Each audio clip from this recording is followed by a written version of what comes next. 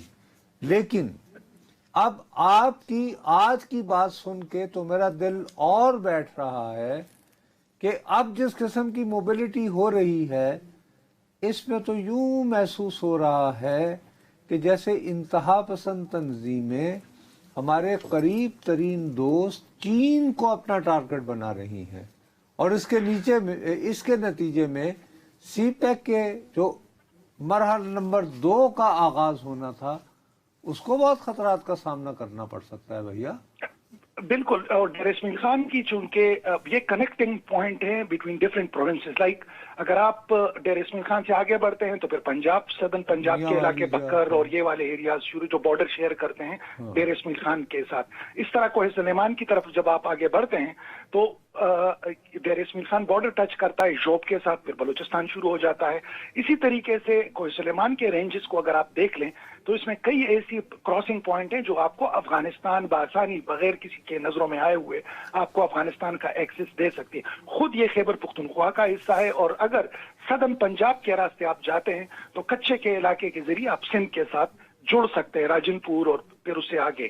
تو اس کی جو جغرافیکل امپورٹنس ہے اسٹریٹجک ڈیر اسماعیل خان کی، خصوصاً سی پیک کے حوالے سے، کیونکہ اسلام آباد ٹو ڈیر اسماعیل خان جو سی پیک روٹ بنا ہے یہ شارٹیسٹ بنتا ہے Dera Ismail Khan to Zhob and then up to Gwadar. تو یہ انتہائی شارٹیسٹ، اور پھر اسی سے ڈیر اسماعیل خان سے ہی لنک روڈز بنتی ہے ٹورڈز غلام خان، انگورڈا، جو کراس کریں گی افغانستان کو اور پھر آگے چل کر تاجکستان، ترکمانستان، اسی روٹ میں شامل جو ریجن ہے. ایون یہ کہ ایران کی طرف کابل سے پھر جو بی شکل میں جو سی پیک کا ماسٹر پلان ہے BRI کے تحت، اس میں پھر کابل کو آپ براہ راست ایران کے ساتھ جوڑ سکتے ہیں. تو یہ آپ کا کہنا بجا ہے. اگر آپ کرکٹ سے ڈیر اسماعیل خان تک کا ڈسٹینس نہ پہ اور ڈیر اسماعیل خان سے گوادر تک تو یہ آلموسٹ ہاف بنتا ہے. تو یہ چونکہ سینٹرل پوائنٹ بنتا ہے، اسی وجہ سے یہ کانفلکٹ کی زد میں ہے. اچھا فخر بھائی، یہاں نصرت صاحب نے ایک بات کی، میں چاہتا ہوں اس پر آپ بھی اپنا ایک اوپینین دے دیں، کیونکہ شاید میں ان چند صحافی میں ہوں جو افغانستان پاکستان کے بارڈر پہ سب سے زیادہ گئے ہیں، مرحوم ارشد شریف کے بعد ان چند لوگوں میں شامل ہوں میں. جو سر میں نے اس بارڈر کو دیکھا ہے، فینس پورے بارڈر پہ ہے سر. وہ اتنا مشکل ٹرین ہے، ان کے پاس ڈرونز ہیں، کیمرے ہیں، سرویلنس بھی ہے. فخر بھائی اس میں اپنا انپٹ بھی دے دیجیے گا. سر وہ پاسبل نہیں ہے کہ آپ اس پر پوری طرح اس کو 100% سیکیور یا مانیٹر کر سکیں. فخر بھائی یہ پلیز ذرا اس پہ بات کیجیے گا. یہ انتہائی اہم آپ نے اس کی طرف نشاندہی کی. آپ ظاہری بات ہے آپ شوال کے اس کارنر پہ گئے تھے، ناظرین نے بھی آپ کے شو پر دیکھا ہوگا، میں بھی دیگر ساتھیوں کی طرح اس شو کو دیکھ رہا تھا. اور وہ میں نے جو ایز این انڈیپینڈنٹ جرنلسٹ اس علاقے کے اندر جتنا موو کیا ہے، خصوصاً یہاں پر جو برساتی نالے ہیں، گزشتہ 20-25 سال سے ملیٹنٹس کو میں ان نالوں سے گزرتے ہوئے دیکھا کرتا تھا. پھر فنسنگ کے باوجود میں نے کہا نا کہ فنسنگ آپ کس حد تک اس کو سپورٹ کر سکتے ہیں، اور 2600 کلومیٹر بارڈر ہے. جو ٹیرین ہے وہ اتنا ڈفرینٹ ہے. ایون تورا بورا کی اگر ہم مثال لے لیں، کرم کے ساتھ جو ٹچ کرتا ہے، یا پھر اس طرف ایرا، تو یہ آپ کی بات کاکا خیر بات سنیں میری، زیادہ تفصیلات پہ نہیں الجھتے، سیدھی بات کا جواب دیں. نہیں 1 منٹ، سیدھی بات کا جواب دیں. اور نہیں لاسٹ 30 سیکنڈ نہیں، 1 منٹ چاہیے. جی فخر بھائی سیدھی بات یہ بتائیں، بہت سارے دوست اس طرح کی بات کر کے کہہ رہے ہیں جی کہ چھوڑیں جی سارے ڈرامے اور ایک اور آپریشن شروع کر دیا جائے. مجھے یاد ہے آپ یہ اکثر کہتے ہیں کہ پہیا ایک ہی مرتبہ ایجاد ہوتا ہے، بار بار نہیں کیا جاتا. کیا آپ ابھی بھی اس بات پر قائم ہیں؟ بالکل جی، کیونکہ ایک جانب اگر ہم دیکھیں، انتہائی میں مختصر بات کروں گا کہ اس بار ہم یہ دیکھ رہے ہیں کہ ایک آپریشن کو کوئی اون نہیں کر رہا. خیبر پختونخوا میں الیمین کی جو حکومت ہے وہ کسی بھی آپریشن کو اون نہیں کر رہی ہے. تو ایک تو یہ ڈیمیج ہو گیا. اس سے قبل جب پیپلز پارٹی عوامی نیشنل پارٹی کی حکومت تھی تو وہ اون کر رہے تھے. ایون MMA کے دور میں بھی جو اس وقت کے وزرات تھے وہ مختلف جو خصوصاً جو ٹرائبل ایریا کے اندر لمیٹڈ جو آپریشن ہوتے تھے اگر اون نہیں کرتے تھے مخالفت بھی نہیں کرتے تھے. لیکن اس وقت ایک پروونشل گورنمنٹ اس کی مخالفت کر رہی ہے، 1 اپوزیشن بھی مخالفت کر رہی ہے، 2 اس کے